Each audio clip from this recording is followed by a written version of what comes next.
무덤은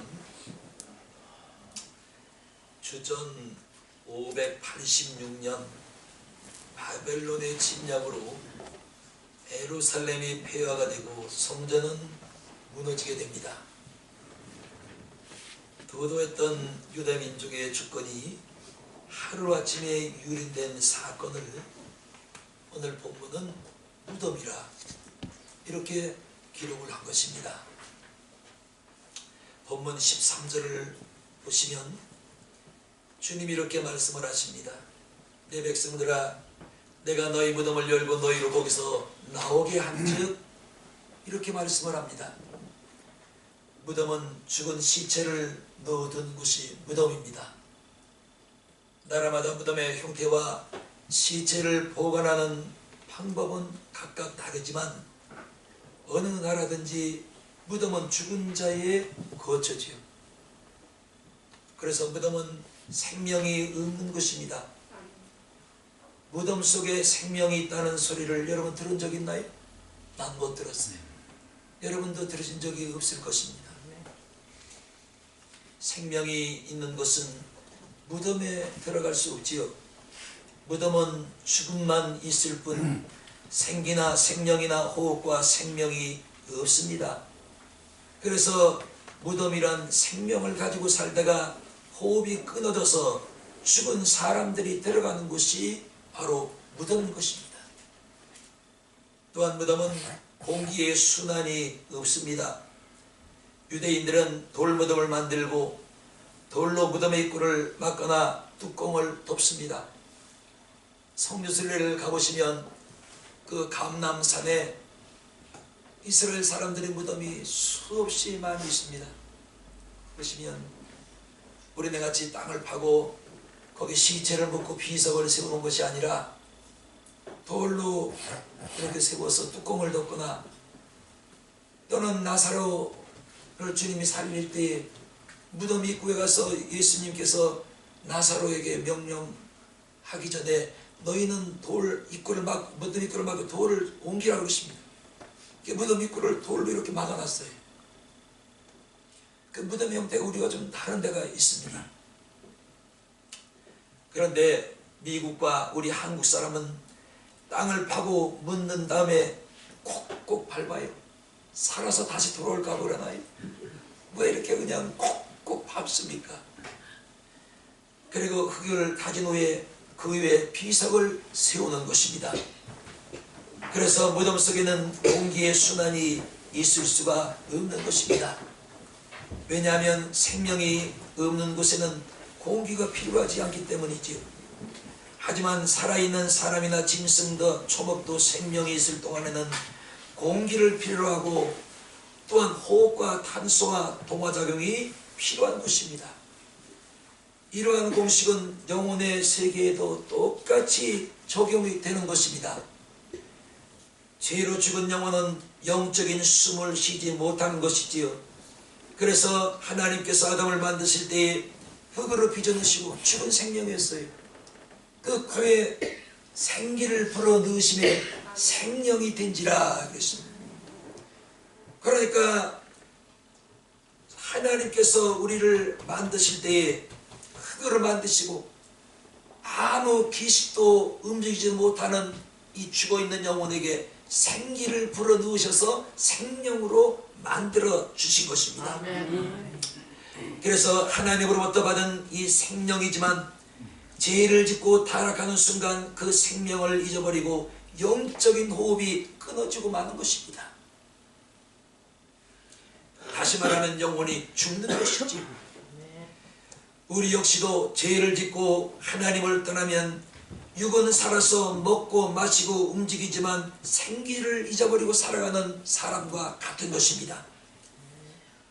그래서 육은 살아있으나 영은 시체처럼 생명의 주님과 영적 호흡을 할 수 없으니 영적 호흡이 끊어짐으로 하나님을 알되 하나님을 감사치도 아니하고 영화롭게도 아니하고 썩어지지 아니하는 하나님의 영광을 썩어지는 사람과 금수의 형상과 우상으로 바꾸었느니라. 성경은 이렇게 기록을 한 것입니다. 로마서 1장 24절 25절 그러므로 하나님께서 저희를 마음의 정욕대로 더러움에 내버려 두사 저희 몸을 서로 욕되게 하셨으니 이는 저희가 하나님의 진리를 거짓으로 바꾸고 피조물을 조물주마다 더 경배하여 섬김이니라. 그래서 영을 마음에 두기를 싫어하는 사람들, 다시 말하면 영이 죽은 사람들의 삶의 형편이 로마서 1장 28절 32절에 기록되어 있습니다. 잘 들어보세요. 그래서 내가 지금 영이 죽은 사람인지 영이 살아있는 사람인지 잘 들어보시기 바랍니다.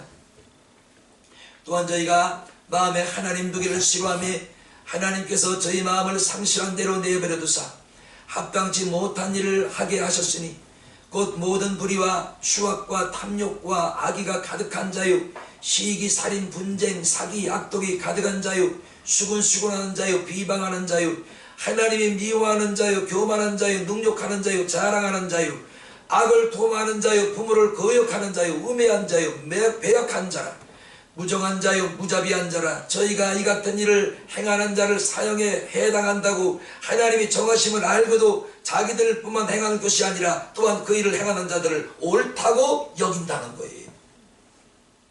영이 죽은 자들은 이렇게 로마서 1장 28절 32절에 기록된 것처럼 이런 삶을 산다는 겁니다.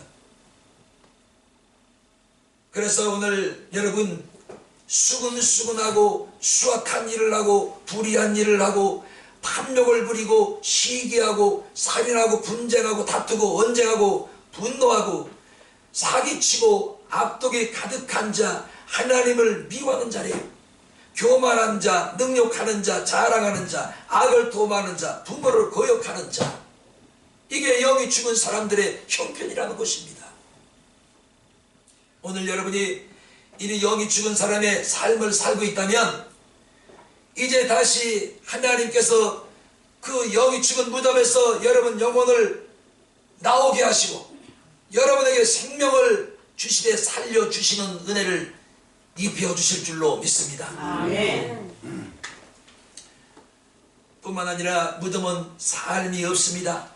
잠자는 것, 깨어나는 것, 밥 먹고 배설하는 것, 장가가고 시집가고 돈 벌고 자식 낳고 또한 돌보고 학교 보내고 취미생활, 여가생활, 여행을 즐기는 것, 일체가 없는 것이 무덤인 것입니다. 노래방, 사우나, 사교, 댄스 뿐만 아니라 더 나아가 무덤에서는 신앙생활도 할 수가 없습니다. 여러분 살아있는 동안에 신앙생활도 할 수가 있고 예수도 믿을 수가 있고 예수를 구주로 영접할 수도 있고 예수를 여러분의 영원한 동반자로 영접할 수도 있는 것입니다. 아멘. 죽은 무덤에 들어가면 신앙생활은 끝이에요. 아멘. 끝이지요. 이뿐만이 아닙니다. 술 먹는 것도 술주사를 부리는 것도 내연남 내연녀 바람을 피우거나 도박도 할 수가 없고 여기 바로 무덤이지. 요즘 동아리 동호회 산악회 무슨 친목회 동창회 얼마나 많아요.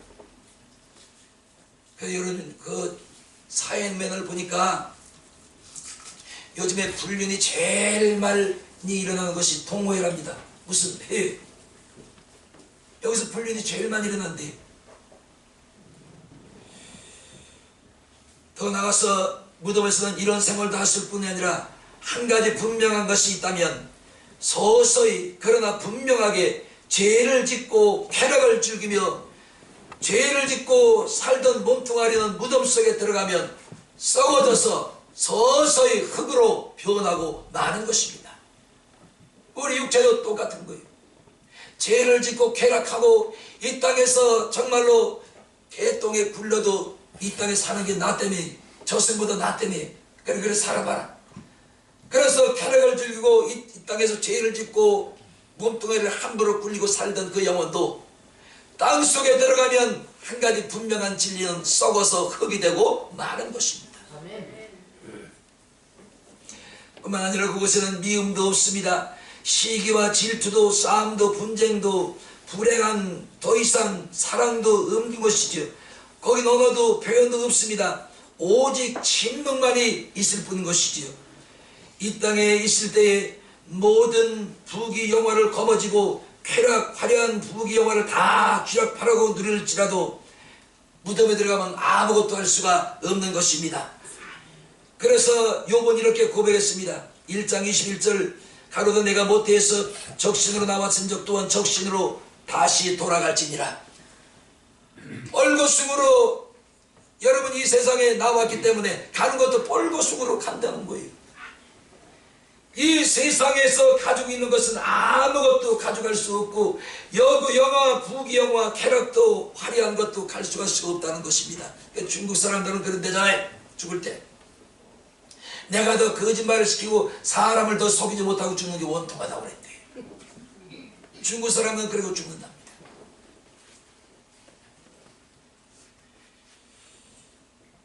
뿐만이 아니라 그곳엔 빛이 없습니다.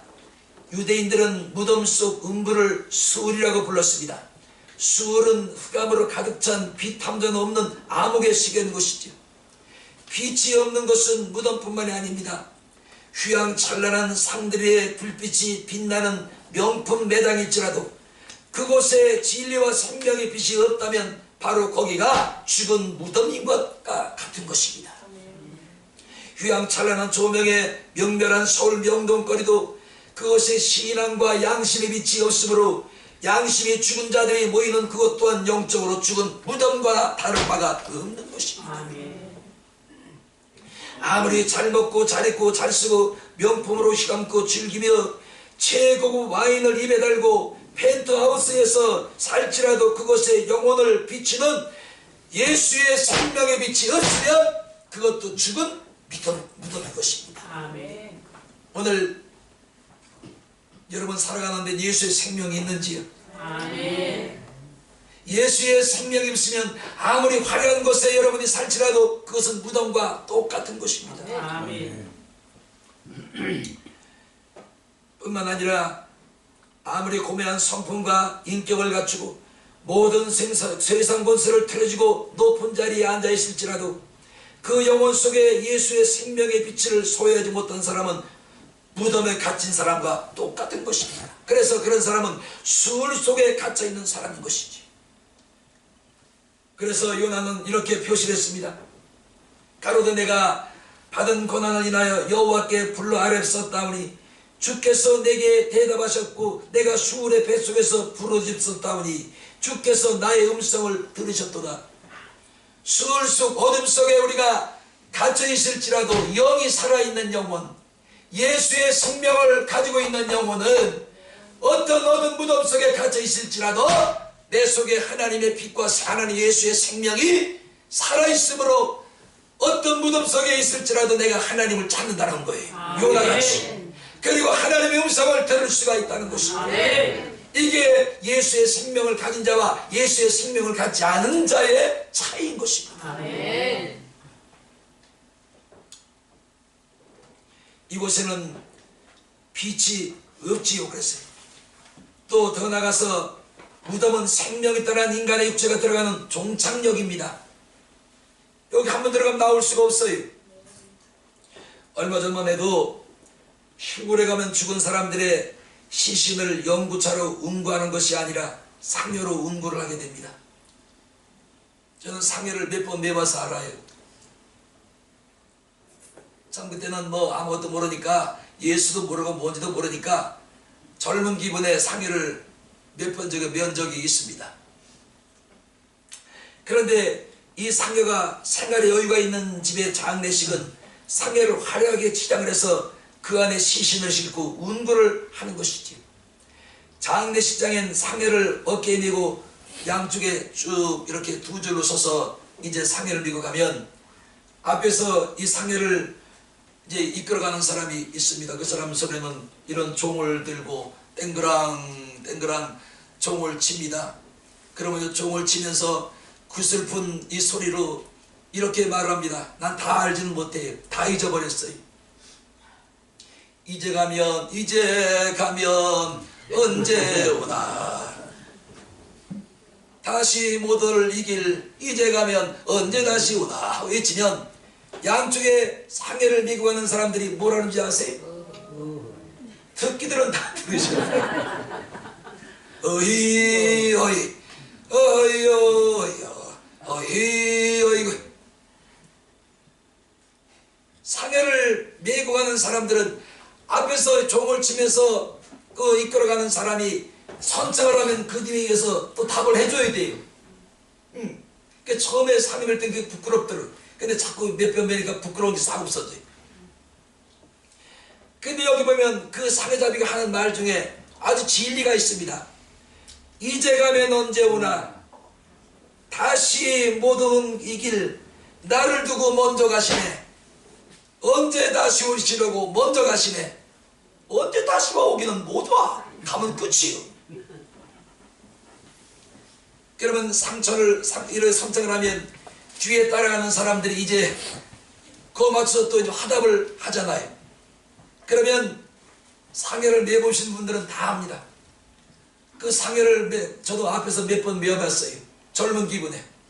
그래 이제 상해를 매면 이 상해를 메고 산을 올라가야 되는데 산이 이렇게 전부 이렇게 비탈해졌잖아요. 비탈해지면 상해를 메고 가던 사람이 맨 앞에 사람이 버티는 거에 못 가겠다고. 힘들어 못 가겠네. 배고파 못 가겠네. 그러면 상해와 이 상주가 얼른 쫓아와서 봉투를 막 놓습니다. 그럼 봉투를 이제 놓으면은 밟고 봉투를 밟고 이제 그 상해에서 종원되는 사람이 봉투를 지주머니 놓여요. 그럼 몇 발짝 가다 또 힘들면 또 무거워서 못 가겠네. 힘들어 못 가겠네. 목말라 못 가겠네 하면 또 와서 상주가 또 돈을 놓습니다. 아, 여러분 다 해봤잖아요. 이렇게 해서 창세로부터 지금까지 무덤에 들어간 사람은 한 사람도 돌아온 사람이 없고 아멘. 한 사람도 살아서 제 집으로 돌아온 사람 다시는 돌아온 사람이 없다는 사실입니다. 그러므로 한 번 생명이 떠난 인간의 육체는 무덤이 종착역입니다. 거기 들어가면 다시는 나올 수도 없고 나올 방법도 없는 것입니다. 이렇게 무덤은 희망도 생명도 순환도 산도 빛도 오늘도 내일도 없는 황천길이 바로 무덤인 것입니다. 그래서 무덤을 향한 행진은 절망과 좌절로 행진 이후 다시 못 돌아올 이 길을 간 사람은 그 어떤 누구도 지금까지 한 번도 자기 집으로 돌아온 사람이 없다. 그래서 12절 13절에 보시면 이스라엘을 무덤이라고 이렇게 말씀을 한 것입니다. 왜냐하면 주전 586년에 있었던 바벨론의 침공은 여러가지 면에서 유다를 무덤과 시체로 쑥대밭을 만들어 금한 것이지요. 그때 성이 파괴가 됩니다. 유대인들은 하나님을 등을 지고 예루살렘 성을 천년 요새요 난공불락의 성으로 만들었지만 바벨론은 하나님이 지키지 아니하시는 성을 무참하게 짓밟아 그 성을 무너뜨리고 백성을 짓밟아버리고 만 것입니다. 성이 무너진 것은 국방이 무너진 것이고 국방이 무너진 것은 이스라엘의 평화가 무너진 것이요 더 나아가서 한 국가의 안정이 깨지고 만 것입니다. 여러분 성은 나라를 지킬 수 없어요. 성은 백성을 지킬 수가 없습니다. 나라를 지키시는 이도 하나님이시고 백성을 지키시는 이도 하나님 것이지. 우리의 도움은 오직 하나님께로부터 오는 것입니다. 성은 아무리 견고하게 완고하게 쌓았을지라도 그 성이 나라와 여러분을 지키지 못한다는 사실이에요. 그래서 시편 121편 1절 8절 이렇게 기록했습니다. 내가 산을 향하여 너를 들리라. 나의 도움이 어디서 올고 나의 도움이 천지를 지으신 여호와께로서로다. 여호와께서 너를 실족지 않게 하시며 너를 지키시는 자가 졸지도 아니하시리로다. 이스라엘을 지키는 자는 졸지도 아니하시고 주무시지도 아니하시리로다. 여호와는 너를 지키시는 자라. 여호와께서 내 우편 내 그늘이 되시나니 낮에 해가 너를 상치 아니하며 밤에 달도 너를 해치 아니하리로다. 여호와께서 너를 지켜 모든 환난을 면케 하시니 때 내 영혼을 지키시리로다. 여호와께서 너의 출입을 지금부터 영원까지 지키시리로다. 그런데 이스라엘은 자신들을 지키는 하나님을 배척하고 완고한 성이 자신들을 지켜줄 걸로 착각을 한 것입니다. 착각도 보통 착각이 아니죠. 그래서 바벨론에게 그 성이 무참하게 무너졌고 짓밟히게 되었고 포로로 끌려가는 엄청난 시련을 당하고 만 것이었습니다. 천년 요새로 불리던 예루살렘 성이 바벨론 손에 속절없이 무너졌듯이 그보다 더 큰 성도 하나님이 그 성을 지키지 아니하시면 모든 것들은 무너져 버리고 만 것입니다. 하나님이 손이 떠나면 역사도 국가도 인생도 권력도 무너지고 마는 것이죠. 이 땅에 있는 모든 것 중에 영원한 것은 그 어디에도 없습니다. 오직 우리 주님만이 변치 않으시고 영원하신 하나님이신 것이지요. 사랑하는 여러분, 우리 삶을 지키고 올 1년간 여러분을 안전하게 보호하실 분도 하나님이십니다. 아멘. 여러분 주변에 아무리 든든한 사람들이 있고 여러분 주변에 아무리 힘 있는 사람들이 여러분을 지킨다고 할지라도 절대로 그들은 여러분의 생명을 지킬 수가 없는 것이에요. 아멘. 하나님만이 여러분을 지킬 수가 있는 것입니다. 아멘. 성전이 무너졌습니다. 성전은 하나님을 찬송하고 성령의 음성을 듣고 영으로 예배하고 신령으로 예배하는 것이 성전인 것이지요.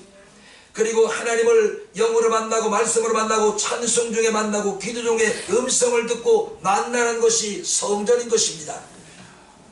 그런데 그들은 성전에 모여서 참 예배를 드리는 것이 아니고 형식에만 급급했습니다. 여러분 저 천주교인들이 미상가 나발인가 드리는 거 보셨어요? 뭐 보셨어요? 그 드리는 형식이 얼마나 화려한지 몰라요. 아주 웅장합니다. 아주 겉으로 보면 거룩성이 막 뚝뚝뚝뚝 막 흘러 넘쳐요. 야, 참 거룩하다, 웅장하다. 그런데 거긴 알배기에 빠진 거예요. 예수가 없어요. 마리아가 예수의 자리를 차지하고 있는 겁니다. 그 형식만 있는 천주교. 그들 말로는 성당이라고 합니다. 성당. 당은 무슨 당이에요? 그게. 이렇게 이스라엘은 성전에 모여서 참 예배를 드리는 것은 고사하고 형식에만 급급했으며 성전에 모이면 서로 시기하고 질투하고 죄를 짓고 악을 행하는 일에 몰두하게 됩니다. 이렇게 형식만 남아있던 그들에게 하나님은 보다 못해서 성전을 빼앗아버리고 만 것입니다. 왜냐하면 참 예배를 드리지 않는 사람들에게는 성전이 필요 없기 때문인 것이죠. 어떤 예배를 드리냐에 따라서 교회 건물의 가치가 결정되는 거예요. 아멘. 아무리 몇천억을 들여서 교회를 화려하게 치장을 해놨을지라도 거기에 있는 영혼들이 하나님 앞에 어떤 예배를 드리냐에 따라서 그 건물의 가치가 하나님께서 결정을 하는 것입니다. 아멘. 아무리 지하래도 참 예배, 신령한 예배, 진정성 있는 예배, 정말로 하나님 앞에 통회하고 자복하는 예배자들이 모인 것은 하나님께서 귀히 여기시지만 아멘. 아무리 화려한 건물이라도 신령과 진정이 죽고 형식만 살아있는 예배당은 하나님 앞에 가치를 잊어버리고 마는 겁니다.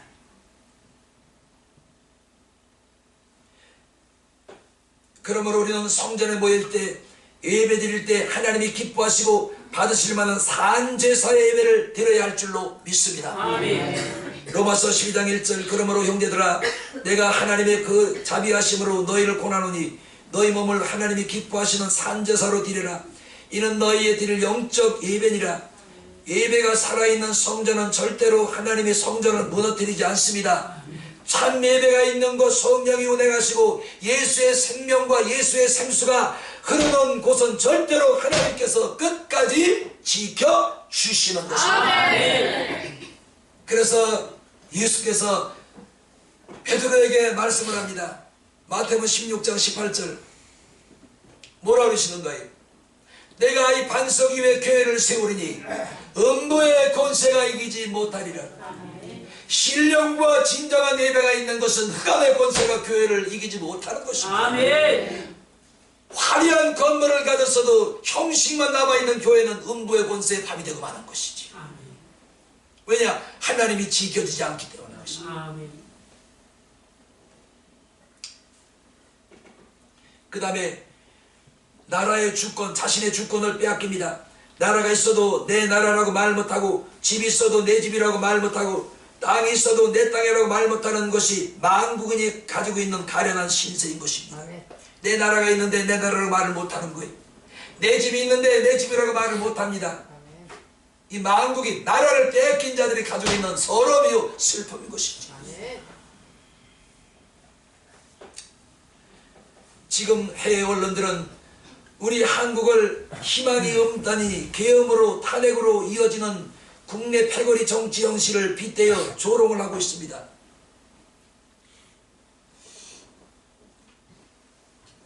나는 이 편도 저 편도 아니에요. 그 사람 정신 나간 사람 아니냐고. 지금이 무슨 60년대 70년대 군부시대도 아니고 무슨 계엄령이냐고.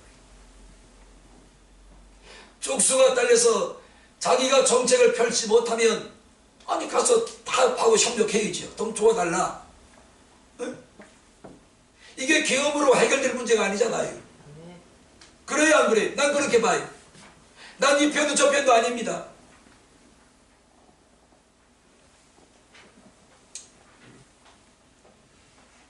그러나 한 가지 확실한 것은 정치가 불안정하고 경제가 기우뚱거린다고 당장 우리나라가 망하거나 공산화가 되는 것은 아닙니다. 왜냐? 이 땅에는 하나님이 잡고 계시고 하나님이 세우신 건전한 교회들이 있기 때문이에요. 아멘. 하나님께서 건전한 교회를 잡고 계신다는 얘기는 이 땅을 잡고 계신다는 말씀과 같은 거예요. 아멘. 하나님이 지키시는 이 땅을 누가 침범할 수가 있고 누가 감히 이 땅을 범할 수가 있겠습니까? 여러분 걱정하지 마세요. 우리는 그저 이 편도 높은 데 들으면 안 돼요. 하나님 앞에 옳은 대로 판단하시고 옳은 대로 결정하시고 주님 보시기에 합한 대로 이 나라가 속히 안정되게 하여 주시옵소서. 이 편 저 편 들지 마세요.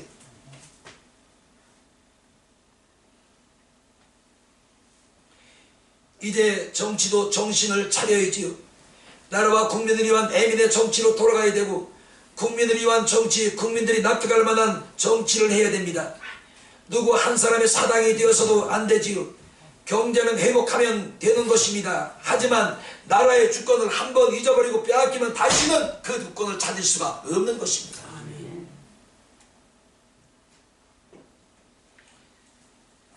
그래서 우리 주권을 지키고 나라와 민족을 위해 우리 믿는 자들이 먼저 하나님 앞에 무릎 꿇고 두 손 들고 회개하고 기도해야 될 줄로 믿습니다. 난 여러분의 오늘 이 시간 묻고 싶어요. 하나님이 과연 보실 때에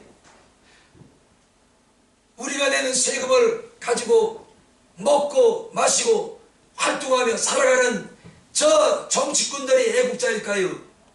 세금을 내면서도 아무 말 하지 않고 하나님 앞에 나와서 무릎 꿇고 두 손 들고 이 나라와 민족을 위해서 기도하는 우리 기독교인의 애국자일까요? 저 정치꾼들은 애국자가 아닙니다. 여러분이 힘들어 돈 벌어서 내는 세금으로 먹고 마시고 다 누리고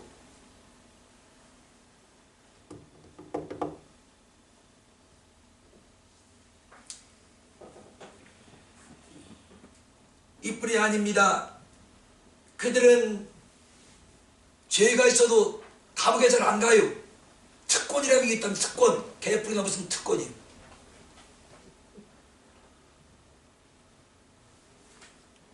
함부로 국회의원들 잡아갈 수 없어요. 특권이 있어서요.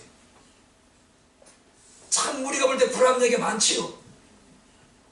뻔히 저거는 들어가서 조사를 받아야 되고 재판을 받아서 죄가 있든지 없든지 판결이 나야 되는데 안 들어가는 겁니다. 특권 때문에.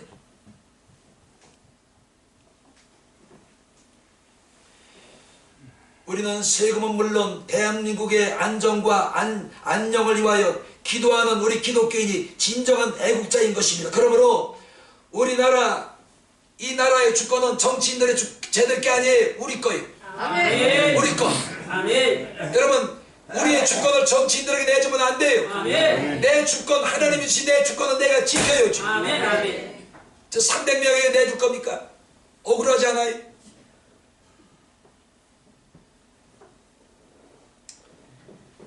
저희 부친은 6.25 때 진직당해서 그때가 얘기를 들어보니까 17살 때다 그래요. 그 어린애 때 유교의 유교 끌려간 거예요. 국군으로 끌려간 겁니다.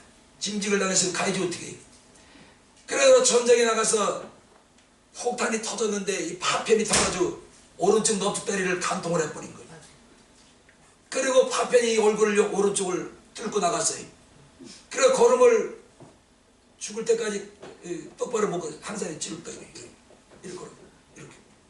얼굴도 여기도 이 파편이 여기 쑥 들어갔어요. 상처가 이만큼. 아니 이렇게.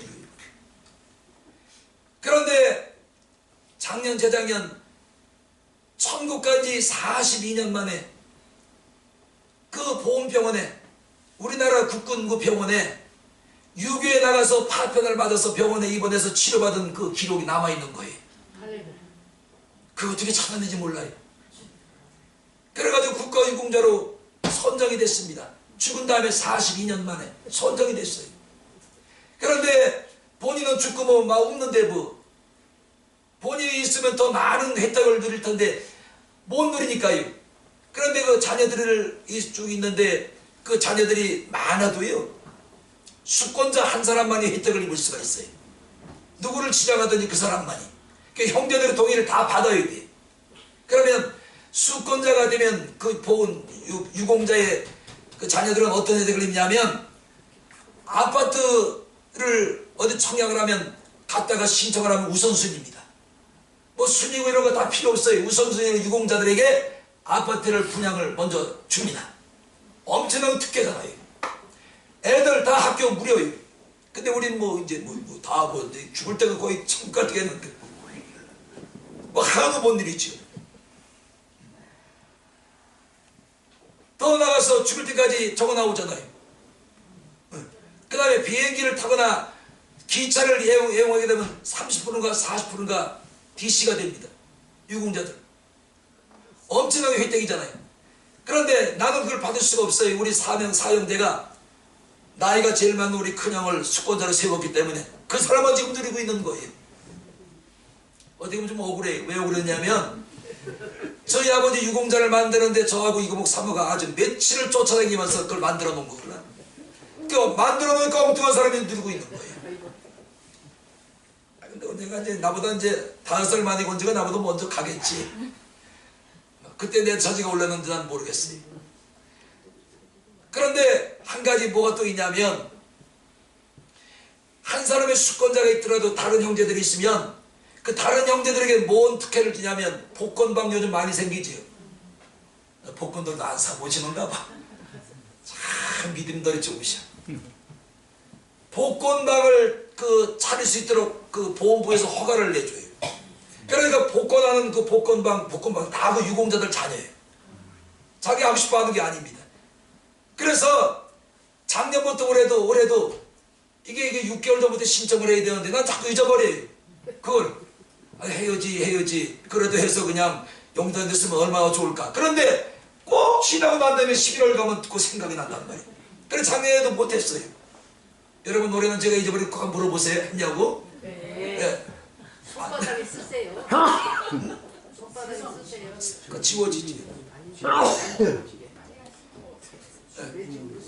그러면 그 유공자들 수권자가 아니더라도 다른 자녀들에게는 그 복권을 판매할 수 있는 자격을 보험부에서 주는 겁니다. 그 복권 요즘 소소하대요. 다 눈이 돈 얘기에 눈이 삽니다. 제가 이 다음에 그 하면은 주님이 내주시면 여러분 복권은 다른 데가 사시면 안 돼. 꼭 저한테 와서 사시.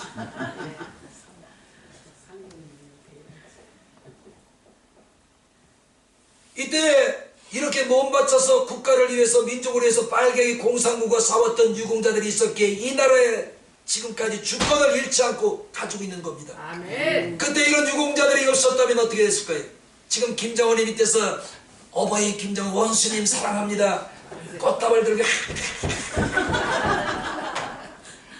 상상 한번 해봐요. 이게 얼마나 이게 처참합니까? 사람이. 그러므로 이 나라는 주님의 나라요 우리 국민 모두의 나라입니다. 어느 정치인 몇 명이 이 나라 주권을 운명을 좌지우지할 수가 없습니다. 아멘. 하나님의 나라예요. 아멘. 이 땅에 만약에 교회들이 없어진다고 생각해 보세요. 금방 이 나라는 건전한 교회, 하나님이 세우신 교회들이 건전하게 이 땅에 아직 서 있기 때문에 하나님께서 이 땅을 잡고 계신 거예요. 아멘. 믿든지 말든지 진리인 건 어떻게 해요? 아멘. 제가 왜 이 말씀을 드리냐면, 제가 이제 자세히 이걸 말씀을 좀 간단히 드릴게요. 한국에는 교회 총연합회가 크게 두 가지가 있습니다. 한기총이 있고요, 한국 기독교 총연맹이 있고요, 그 다음에 한국교회 총연합회가 있습니다. 이 두 기구로 이렇게 나눠져 있어요. 한기총이라는 곳에서 하도 여기가 말썽이 많고 싸움질만 하니까요, 이렇게 생각이 바른 이 교단들이 뜻을 모아서 다시 10여 년 전에 만든 것이 한국 기독교 총연합회입니다. 그래서 이 한국 교회 총연합회는 아무나 이 가입이 안 돼요. 그 총의 모든 것들 다 이렇게 서로를 심사해가지고 조금이라도 이단기가 있으면 절대로 받아주지 않습니다. 그러니까 건전한 교회의 총회들이, 이 교단들이 모여있는 것이 한국교회 총연합회인데, 한국 기독교 총연합회 한기총은 말썽이 많아요. 이 방송에 나가도 괜찮아요. 사실입니다. 거기는 베레베레 오물단지들이 다 모여있어요. 만나면 쌈박질입니다. 그래서 그게 싫어서 나와서 다시 기구를 만든 게 한국교회 총연합회입니다. 한국교회 총연합회에는 한국에 있는 교단들 총회들이 총 36개가 거기에 가입되어 있습니다. 36개가 총연합회에 가입되어 있는데, 그 중에 총연합회 중에 하나가 우리 총회 교단이에요. 그러니까 총연합회 중에 36명 가운데 교회 대표 중에 제가 한 명 중에 제 이름이 거기 올라가 있습니다. 여러분 모습이 우습게 보여도요, 여러분의 이거 참 무슨 꼬라지 그 저게 꼴단데 이거 낀다 이거. 아니 그게 아니, 그럴지라도 한국교회 총연합회 36인 교회 지도자의 이름 속에 내 이름이 들어가 있어요. 그래서 제가 하는 말이 정책에 반영이 될 수도 있습니다. 개등하지요. 난 비판할 수도 있어요. 그랬어요. 잘못된 건 잘못됐다고 야당이나 여당이나 비판할 수가 있습니다. 왜? 정책에 반영시켜야 되니까요. 여러분이 뭐 우습게 봐도 난 그렇다고. 그래서 제가 이 말씀을 드리는 겁니다. 나 이 말 할 자격이 있는 거예요. 정말로 정치인들 정신 차려야 됩니다. 오늘 본문을 다시 생각해 보겠습니다. 성이 무너지고 성전이 불타고 나라의 주권까지 빼앗긴 망국인 유다를 그 무엇으로 비유하며 표현할 수가 있겠습니까? 그래서 13절에 하나님은 너희 무덤이라고 표현을 한 것입니다. 그리고 11절에도 그 무덤 속에 있는 뼈들을 가리켜 세 가지로 주님이 꼭 집어서 말씀을 합니다. 11절 가만히 보세요. 제가 말씀드릴게요. 하나님께서 무덤 속에 있는 이스라엘을 어떻게 꼭 집어서 세 가지로 말씀을 하셨는지. 뼈들이 말랐다. 뼈들이 뭐예요? 소망이 없다. 세 번째, 멸절되었다. 그러니까 지금 무덤 속에 영적으로 죽어서 영적인 무덤 속에 갇혀있는 이스라엘은 모두가 다 끝난 거예요. 멸절됐어요. 메말랐어요. 소망도 없어요. 끝이 난 겁니다. 보세요. 심각하지요? 이것을 볼 때 우리 하나님은 살리기도 하시고 죽이기도 하십니다. 그런데 이런 유다에게 소망의 빛이 임하게 됩니다. 살 길이 열리게 됩니다. 그래서 13절을 다시 한번 우리가 크게 한번 읽어봅시다. 하나님께서 이런 영적으로 무덤에 묻혀서 죽어있는 희망도 없고 말라있는 이스라엘 백성을 어떻게 살려내시는지. 13절 시작. 내 백성들아, 내가 너희 무덤을 열고 너희로 거기서 나오게 하는지 너희가 나를 여호와인 줄로 알리라. 너희가 몰려온대요. 너희가 갇혀있는 무덤을 열 것이요 너희를 거기서 나오게 한즉 어떻게 한대? 너희가 죽는데요 산대요 너희가 나를 여호와인 줄로 알리라. 아멘. 그런데 여기서 한 가지 우리가 짚고 넘어갈 게 있어요. 이 무덤이라는 것은 한번 들어가면 내가 열고 현관문 뭐 이게 안 돼. 들락거려 이게 출입이 안 됩니다. 그렇죠? 출입할 수가 없어요. 한 번 다친 무덤에 보면 그걸 끝입니다. 그런데 오늘 예수께서 뭐라 그러는 거예요? 내 백성들아 몰려온대요. 무덤을 열고 무덤 속에 죽어있는 내가 너를 살려 다시 불러내리니. 오늘 닫혀있는 모든 불통의 문이 활짝 열리기를 축원합니다. 여러분이 여는 것이 아니라 하나님이 여시는 하나님이 여셔야지.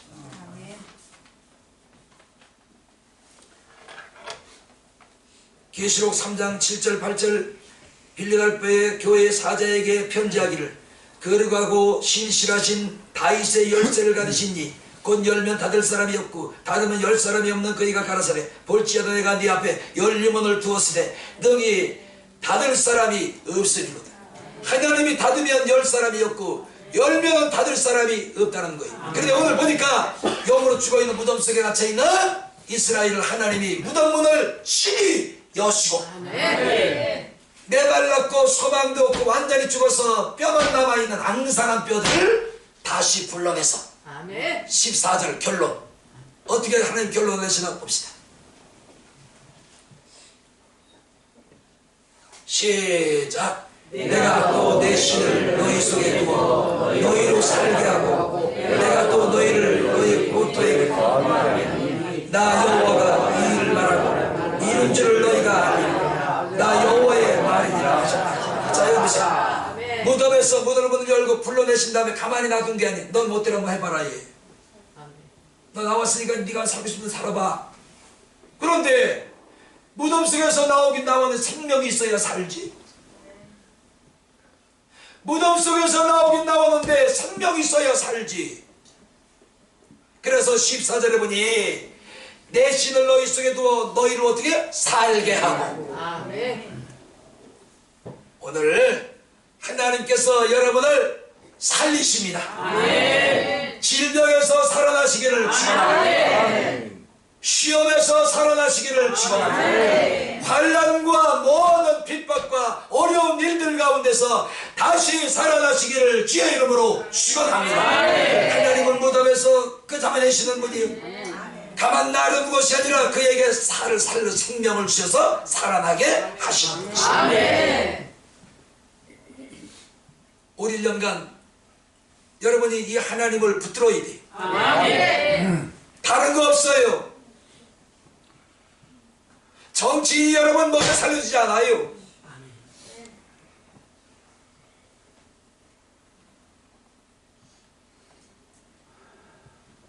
이 지역의 국회의원이 안규백입니다. 안규백이가 여러분 먹여 살리지 않습니다. 살리는 이도 주님이시고 생명을 주시는 이도 주님이시고 갇혀있는 곳에서 여러분을 이끌어내시고 문을 여시고 여러분들의 생명을 주실 이도 주님이십니다. 이 하나님의 은혜가 올 1년간 여러분과 함께 하시기를 주님의 이름으로 축원합니다. 따라합시다. 하나님은 나를 살리시는 자다. 살아가세요. 예수 이름으로 살아야 됩니다. 예수 이름으로 살아가야 됩니다. 하나님은 여러분을 살리신 자잖아. 내가 살리는 게 아니에요. 하나님이 여러분을 무덤을 열고 이끌어내시고 거기서 나오신 다음에 나오게 하신 살리리라. 그래서 어떤 어려움이 있을지라도 거기서 넉넉히 믿음으로 이겨내시기를 예수님의 이름으로 축원합니다. 올 한 해 동안 이러면 어떻게 되겠어요? 불통일까요? 형통일까요? 안 하는 사람은 재수 없는 사람들이에요. 다시 한번 물어요. 오늘 이 하나님을 여러분이 섬기는 거예요. 뼈가 말랐고 죽었고 소망도 희망도 없이 완전히 죽어있는 그 뼈들을 하나님께서 무덤을 열고 밖으로 불러내시고 그것으로 끝난 것이 아니라 거기에 생기, 생명, 성령을 주셔서 아멘, 살리리라. 여러분 살아야지요. 또 왜 이런 말 쓰지 마시오. 아유 죽겠네, 아유 죽겠네, 아이고 힘들어 죽겠네, 아이고 피곤해 죽겠네, 아이고 아파 죽겠네, 아파 죽겠네. 날마다 죽을 일만 생기는 거예요. 저도 여러분 통한 것 같지만 요즘에 감기에 걸려가지고요. 그런데요, 아 어제 저렇게 자꾸 초를 치네. 그저께 나도 모르게 앉아있다가 집에서 일하는데 너무 일하는 게 힘든 거예요. 너무 힘들어요. 나도 모르게 아이고 죽겠네, 아이고 내가 내 입으로 죽겠네 그러고 그 주댕이를 손으로 예 부정된 주댕이 예수 이름으로 물러갈지 아멘. 긍정의 입으로 바뀌지. 아멘. 내 입으로 내가 죽겠네 이러고.